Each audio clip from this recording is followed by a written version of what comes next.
नमस्कार, आप देख रहे हैं 4 PM और मैं हूं आपके साथ निधि तिवारी। रूस ने पहले ही चेताया था कि अगर न्यूक्लियर प्लांट पर हमला किया तो ठीक नहीं होगा, लेकिन ईरानी मिसाइलों से बौखलाए इजरायल ने चूक कर दी। बिग ब्रेकिंग है कि इजरायल ने बुशहर न्यूक्लियर प्लांट पर हमला किया, जिसके बाद तो तहलका मच गया। आपको बता दें कि इस हमले के बाद पूरा खेल ही पलट गया है।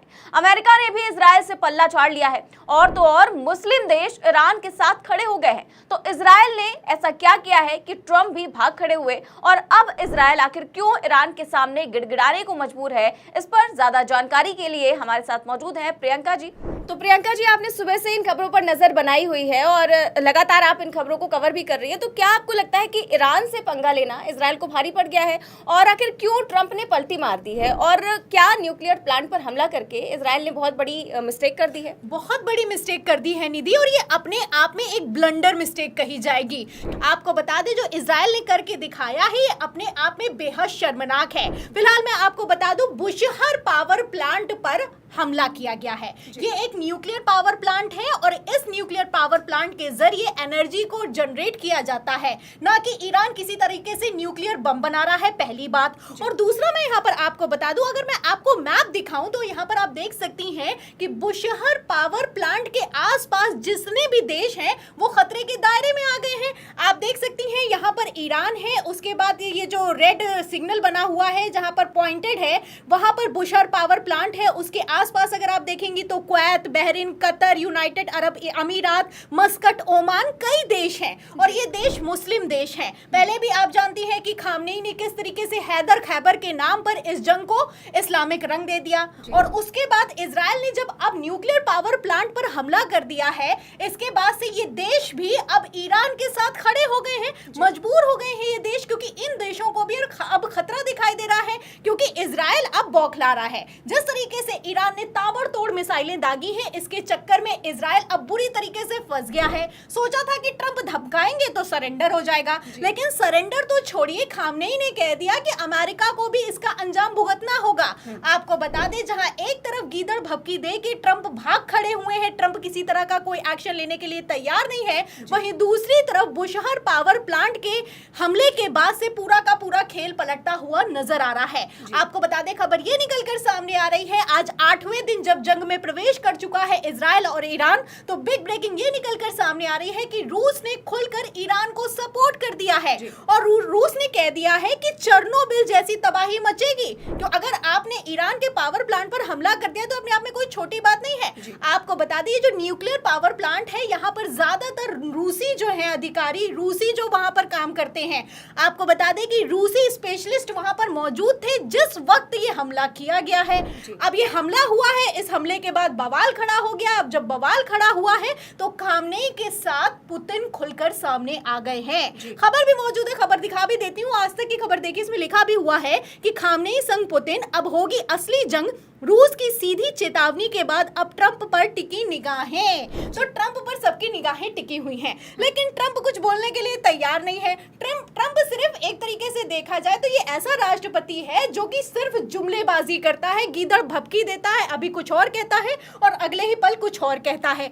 आपको बता दें कि जहां एक तरफ ट्रंप बोलने के लिए तैयार नहीं है, वहीं दूसरी तरफ इजरायली हमले में जो ईरान के न्यूक्लियर पावर प्लांट को निशाना बनाया गया है, इसके बाद से इजरायल भी घबरा गया है, क्योंकि रूस अब खुलकर सामने आ गया है। इजरायल ने अपनी गलती मान ली है, इजरायल ने जंग के बीच में अपनी गलती मान ली है। ये अपने आप में बहुत बड़ी खबर है निधि। इजरायल ने कह दिया है कि हमसे गलती हो गई कि हमने परमाणु संयंत्र पर हमला किया। पहले यहाँ पर मैं आपको बता दूं कि इजरायल ने खुद बताया कि हमने परमाणु संयंत्र पर हमला किया है।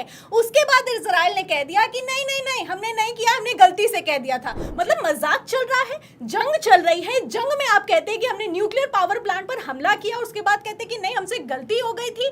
फिलहाल इजरायल से कोई गलती नहीं हुई है, ये भारी चूक है। इससे के चलते इजरायल भाग खड़ा हुआ। इजरायल अच्छे से जानता है कि ईरान के साथ कई देश खड़े हो जाएंगे, और जिस तरीके से इजरायल ने न्यूक्लियर पावर प्लांट को निशाना बनाया, उसके बाद तो अमेरिका भी सपोर्ट करने वाला नहीं है। आपको बता दें कि कि ये जो खबर निकलकर सामने आई है, एक तरफ इजराइल भाग खड़ा हुआ है, वहीं दूसरी तरफ ईरान ने तो कह दिया है कि हाँ इन लोगों ने हमला किया है लेकिन किसी तरह का कोई रिसाव नहीं हुआ है। अगर मान लीजिए न्यूक्लियर का रिसाव हो जाता तो पूरी दुनिया का क्या होता, सवाल खड़ा होता है। कई तरीके के सवाल खड़े होते हैं। फिलहाल इन सब के बीच बड़ी खबर आज ये निकलकर सामने आ रही है निधि कि ट्रंप ने कह दिया है कि हम 2 हफ्ते में फैसला लेंगे कि हमें ईरान पर हमला करना है कि नहीं करना है। जिस तरीके से G7 से भागे थे डोनाल्ड ट्रंप, लगने लगा था कि अगले ही दिन हमला हो जाएगा, अब तो ईरान पर कब्जा कर लेंगे। लेकिन ईरान पर हमला तो छोड़िए, कह रहे हैं कि 2 हफ्ते बाद फैसला लेंगे।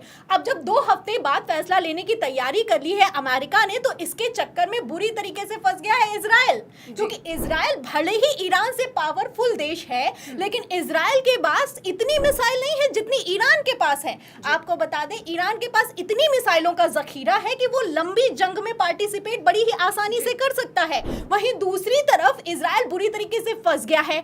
आपको बता दें निधि, द वॉल स्ट्रीट जर्नल ने खबर छाप दी है कि इजराइल के पास अब जो डिफेंसिव इंटरसेप्टर है, मिसाइल है, हथियार हैं, वो खत्म हो चुके हैं और इजराइल 10 दिनों से ज्यादा जंग में टिक नहीं पाएगा।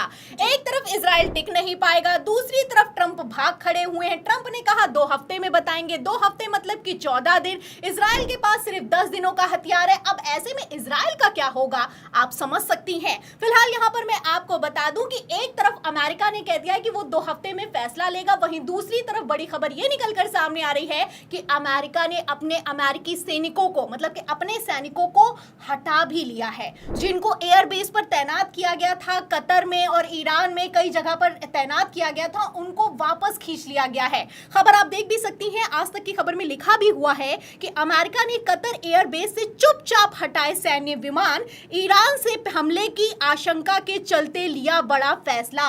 तो 40,000 से ज्यादा सैनिक हटा लिए गए हैं। कहां तैनाती की बात थी, वहां हटाने की बात निकलकर सामने आ रही है। तो ट्रंप पूरी तरीके से भाग चुके हैं और रूस और चीन खुलकर ईरान के सपोर्ट में आ गए हैं। आपको बता दें, पहले खबर निकलकर सामने आ रही थी कि 6 देशों में 9 अमेरिकी बेसों पर ईरान की घेराबंदी की जा रही है। आप देख सकती हैं, इसमें ईरान, जॉर्डन, कुवैत, सऊदी अरब, बहरीन और संयुक्त अरब अमीरात पर यहां पर अमेरिकी सैनिक तैनात किए गए थे, लेकिन अब वो हटा लिए गए हैं। और सबसे बड़ी बात यह है कि खबर ये निकलकर सामने आ रही है कि अमेरिका ईरान के खौफ में आ गया है। खबर है कि अमेरिका ईरान के खौफ में आ गया है और 40 मिलिट्री जेट तक हटा लिए गए हैं। तो ये खबरें अपने आप में साफ करती हुई नजर आ रही हैं कि डोनाल्ड ट्रंप ने सिर्फ गीदड़ भभकी दी थी। आपको बता दें कि जो डोनाल्ड ट्रंप है, उनके साथ उन्हीं के सांसद नहीं खड़े हुए हैं, उन्हीं के सांसद अमेरिका में उनका विरोध कर रहे हैं और कह रहे हैं कि अगर आपने इजराइल को सपोर्ट किया और युद्ध हो गया और अमेरिका बड़ी जंग में फंस गया तो हम डोनाल्ड ट्रंप को सपोर्ट नहीं करेंगे किसी तरीके से। तो इन एक एक खबरों से आप अंदाजा लगा सकती हैं निधि कि किस तरीके से अमेरिका ने पल्ला झाड़ लिया है, इजराइल फंस गया है और ईरान ने बढ़त बनाई है और रूस ने भी ईरान को सपोर्ट कर दिया है। निधि जी, तो अमेरिका अब भाग खड़ा हुआ है और इजराइल बुरी तरीके से फंस गया है क्योंकि रूस ने पूरी तरीके से ईरान को सपोर्ट कर दिया है। तो ऐसे में आपको क्या लगता है कि क्या अब इजराइल इस युद्ध में पीछे हटने को मजबूर हो सकता है? अपनी राय हमें कमेंट बॉक्स में जरूर बताएं। चैनल को सब्सक्राइब भी करें और ज्वाइन भी करें। नमस्कार।